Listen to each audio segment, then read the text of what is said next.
जानते हो यहाँ क्यों उपस्थित हो? क्षमा प्रभु, परंतु मैं भी यही समझने का प्रयास कर रहा हूँ कि मुझे यहाँ क्यों बुलाया गया है। न्याय के लिए। दरबार में याचक और जाचक दोनों को न्याय के लिए बुलाया जाता है। ना ही मैंने कोई याचना की है और ना ही मैं कुछ जाचक हूं। फिर भी यह समझने का प्रयत्न कर रहा हूं कि मैंने ऐसा कौन सा अन्याय या अपराध किया है जिसके लिए मुझे यहां बुलाया गया है। अपनी पत्नी का त्याग करना क्या अपराध नहीं है? क्षमा राजा राम, पर यह मेरा व्यक्तिगत निर्णय है और मेरे इस व्यक्तिगत निर्णय में ना कोई अपराध है और ना ही कोई राज्य का नुकसान। मेरे इस व्यक्तिगत मामले को दरबार में क्यों संबोधा जा रहा है? क्या आपके राज्य में स्वतंत्रता नहीं है व्यक्ति को अपने अपने निर्णय लेने के लिए? उद्दंडी वस्त्रक। लक्ष्मण,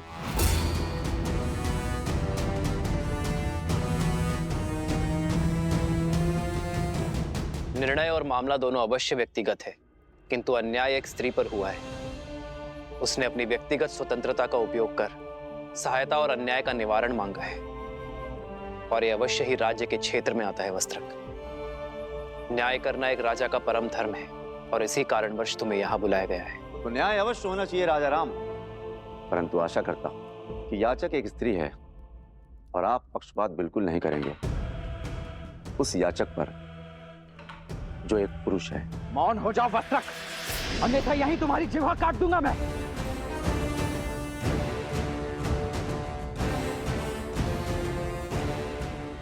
राजकुमार, आपके पास सत्ता है, शक्ति है और मेरे बचाव के लिए मेरे पास शब्द ही हैं। यदि आप मेरी जीवा काट देंगे तो मेरे ऊपर हो रहे अन्याय का मैं निवारण कैसे कर पाऊंगा?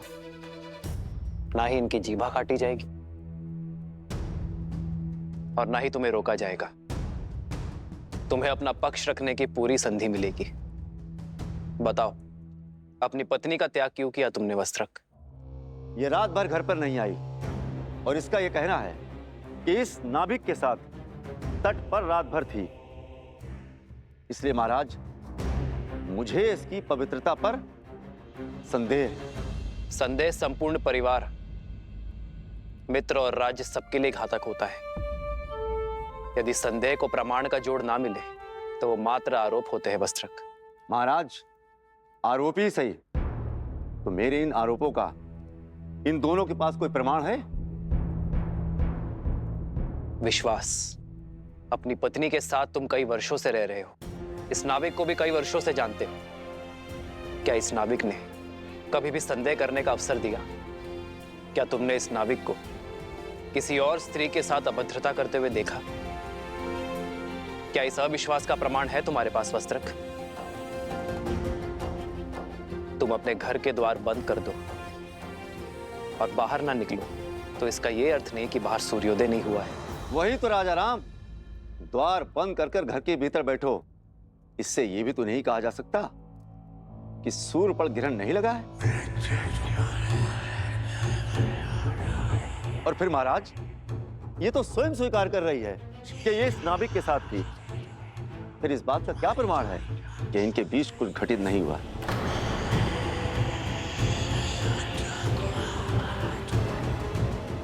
और महाराज, सिर्फ बात मेरी नहीं है, मैं अपनी पत्नी पर विश्वास कर भी लूं, मित्र पर भी विश्वास कर लूं।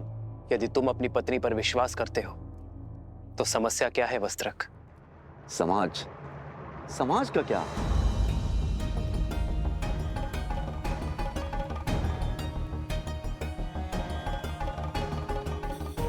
यही समाज जो अपनी बातों से मेरा घर फूकेगा, अपने कटाक्षों से मेरे संबंधों पर लांछन लगाएगा, यहां तक कि मेरी संतानों तक को ताने मारेगा, उल्हाना देगा, जहां कहीं से भी निकलेंगे फुसफुसाहट करेगा।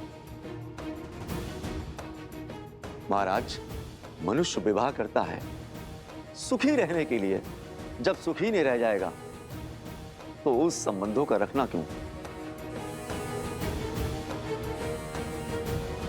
मैं एक वस्त्रक हूं, वस्त्रों पर लगे लांछनों को धोता हूं, अपने ही मस्तक पर कलंक सजाकर कैसे जी सकता हूं?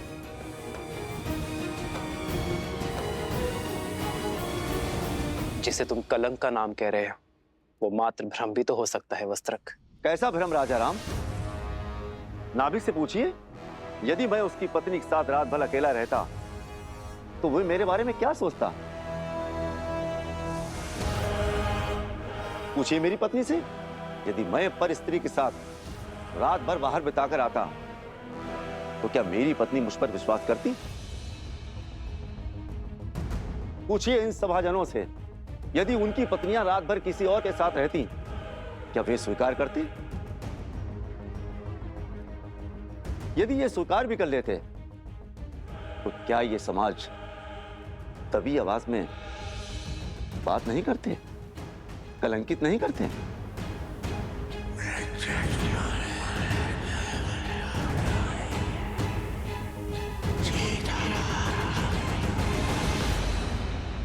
विश्वास का केवल एक ही आधार है, प्रेम। यदि प्रेम सत्य है तो अविश्वास कैसा? यदि प्रेम है तो विश्वास क्यों नहीं? क्षमा करना महाराज, समाज के शब्द रूपी बाण सबसे पहले सुख पर वार करते हैं और फिर प्रेम पर प्रहार करते हैं। मैं किसी उच्च पद पर विराजमान नहीं हूं और ना ही कोई बड़ा सेठ हूं जिससे लोग भय से या सम्मान से चुप रहेंगे। मैं तो एक मामूली वस्त्रक हूं। वस्त्र धुलने में कोई कमी रह जाती है तो कोई कुछ भी सुनाकर चला जाता है। हो सकता है मेरी सोच अनुचित हो और यह भी हो सकता है कि मेरी पत्नी पवित्र हो, पर मैं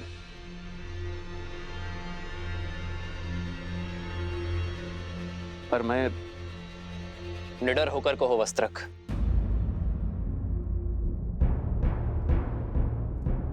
मैं मर्यादा पुरुषोत्तम राम नहीं हूं।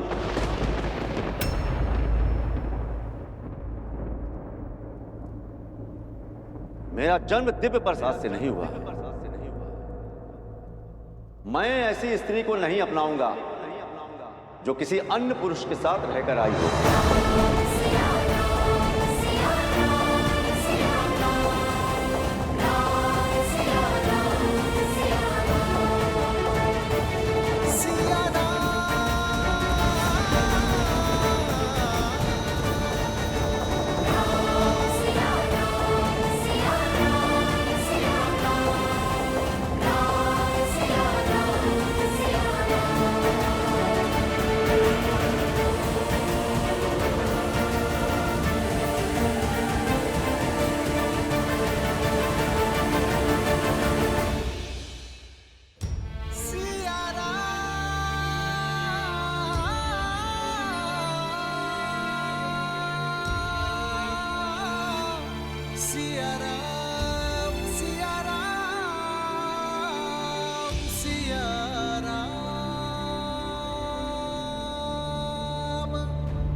यदि हमारे रघुवंशी ऐसा समाज बनाना चाहते हैं जहां स्त्रियों की त्रुटियों पर पर्दा डाला जाए, तो ऐसे में तो हम तो दूसरे नगर में बढ़ जाएंगे।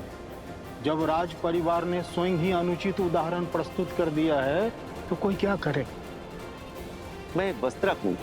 वस्त्रों पर लगे लांछनों को धोता अपने ही मस्तक पर कलंक सजाकर कैसे जी सकता हूं?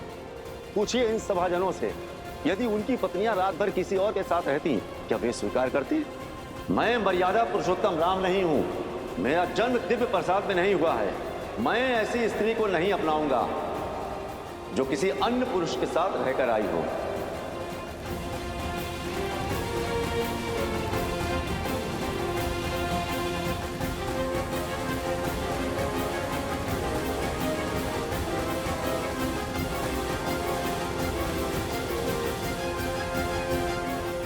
एकांत।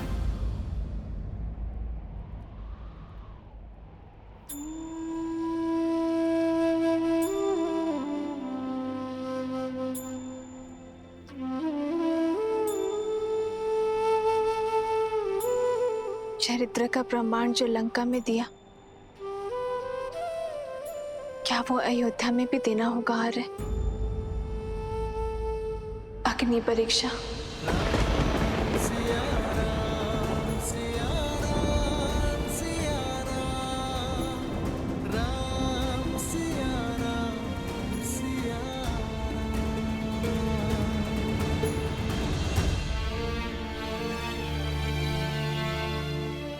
तुम अयोध्या की महारानी हो सीते, और मैं महाराजा। प्रजा राजा के पद चिन्हों पर चलती है। यदि तुम बार बार अपने चरित्र का प्रमाण दोगे तो इस संसार में हर पति अपनी पत्नी से बार बार अग्नि परीक्षा की अपेक्षा करेगा। पर स्वर्ण को तो हर बार कसौटी पर परखा जाता है ना आर्य। पर हर धातु स्वर्ण नहीं होती सीते। हर कोई मेरी सीता की भांति पूर्णतः पवित्र और दोष रहित नहीं होते। कौन किस अपराध के लिए दंडीकृत होगा ये केवल अग्निदेव जानते हैं सीते, साधारण मानव नहीं। हम ऐसा कोई निर्णय नहीं लेंगे जो समाज के सामने अनुचित उदाहरण प्रस्तुत करे। यदि परीक्षा इस समस्या का हल नहीं है तो इसका हल क्या है यार? शिक्षा, शिक्षा आचरण। शुद्ध आचरण ही विचार शुद्ध कर सकते हैं सीते।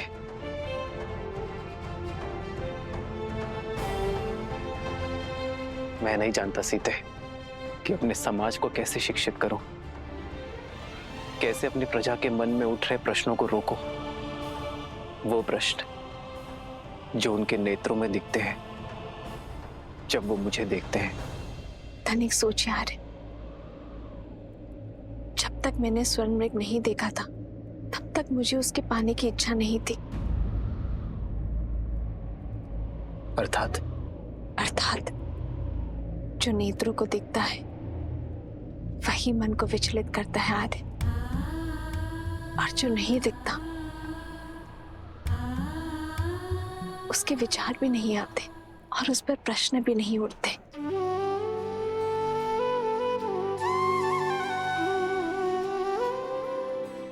उचित कहा तुमने सीते। कुविचारों से बचने का एक ही मार्ग है, त्याग।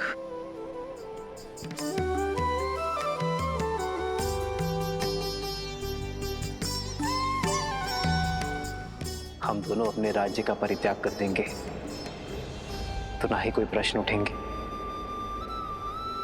और ना ही कोई उत्तर की अपेक्षा करेंगे।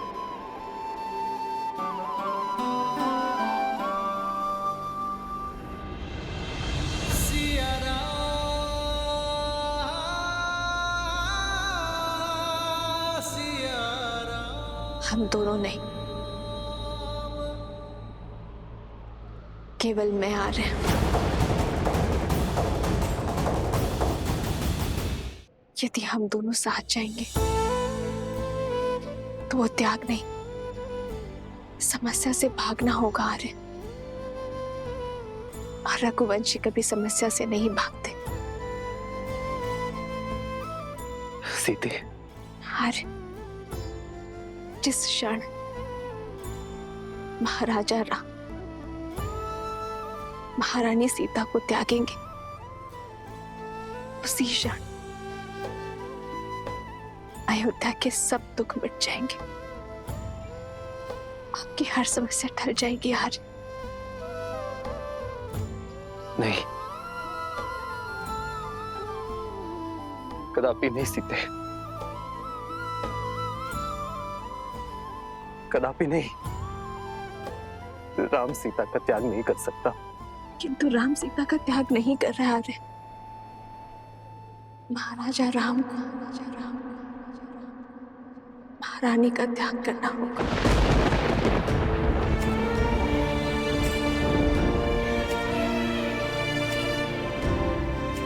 क्योंकि राजा राम पर उत्तरदायित्व है आर्य। रघुकुल की विरासत, अयोध्या के उत्थान का। यदि श्री राम ने ये सिंहासन छोड़ा तो अयोध्या में उत्तरदायित्व को छोड़ने का परंपरा बन जाएगी आर्य।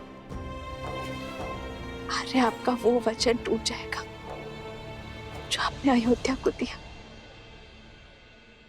इस सिंहासन को दिया और अपने पूर्वजों को दिया।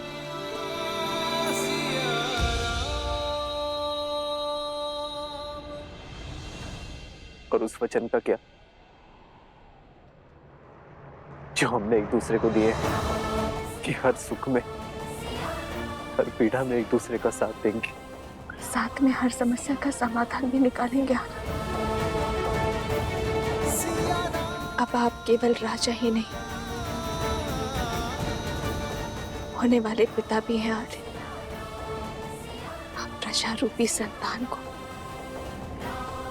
शिक्षा देने का भार उठाई और मैं हमारी संतान को संस्कार सिखाऊंगी आर्य।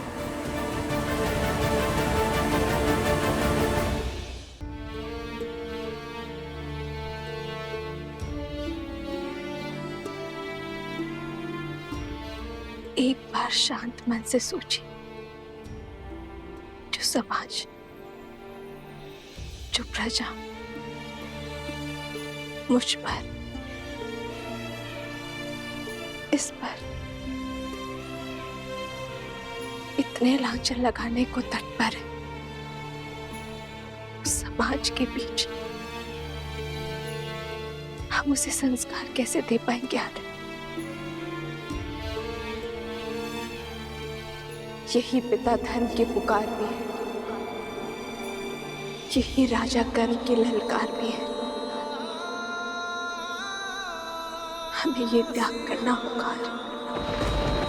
कैसे करे भव पार ये राम, राम सिया राम सिया राम।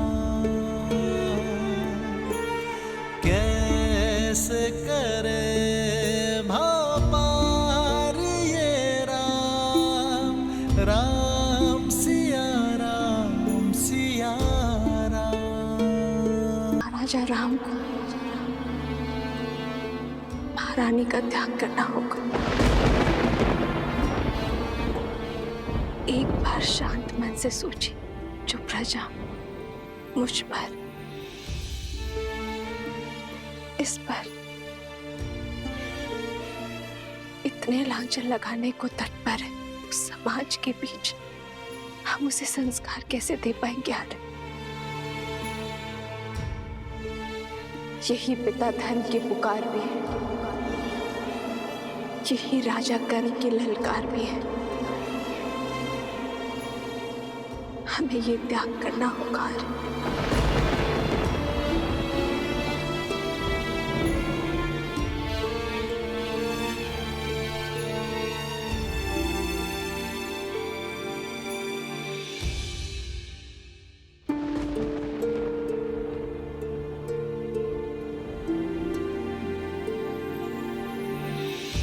जन्म जन्म का है ये संगम, राम रतन सीता वैभव धन।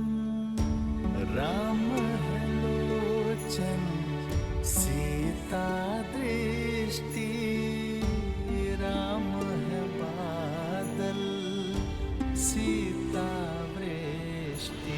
कैसे करे भव पार ये राम, राम सिया राम।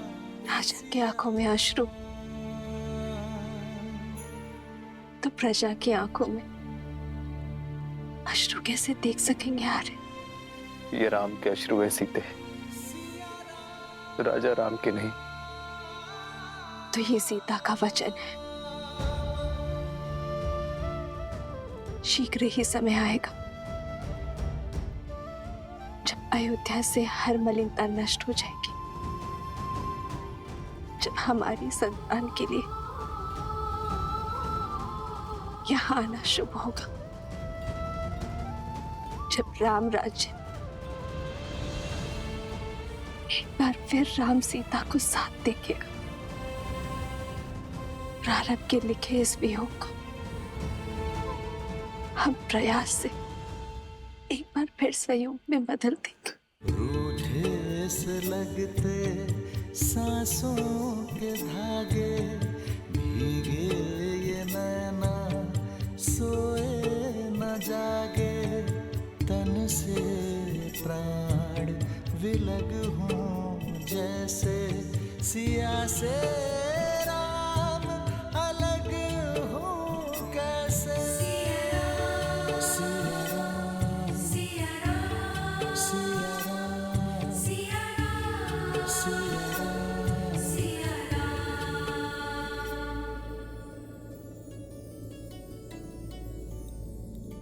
आश्रम में सभी लोगों को उपहार पहुंचने चाहिए और भूल कर भी कोई निषेध वस्तु आश्रम में नहीं जानी चाहिए। जी माता श्री।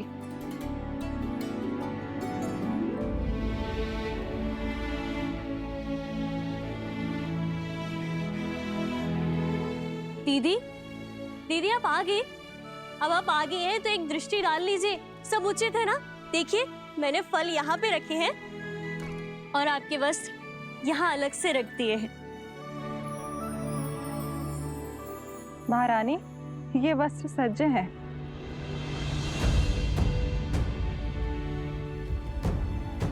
ये वलकल वस्त्र किसके लिए है? माता श्री, कदाचित आश्रम की साध्वियों को भेंट करना चाहती हैं सीता दीदी, है ना दीदी? ये वस्त्र मेरे लिए है।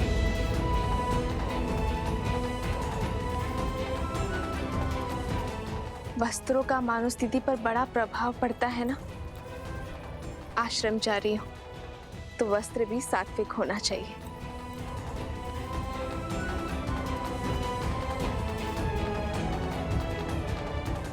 किंतु तुम अयोध्या की महारानी हो सीता। ये एक महाराज का ही सुझाव है माता। जब तक मैं आश्रम में रहूं तब तक वहां की गरिमा बनाए रखूं, यही वस्त्र धारण करूं। माता, वहां एक महारानी नहीं, श्री राम की संतान की होने वाली मां जा रही है। मेरा उद्देश्य ज्ञान प्राप्ति है, अपने लिए और अपनी संतान के लिए। जब तक तन और मन से राजसिक प्रवृत्ति नहीं त्यागूंगी तब तक सात्विक कैसे ग्रहण कर पाऊंगी मैं।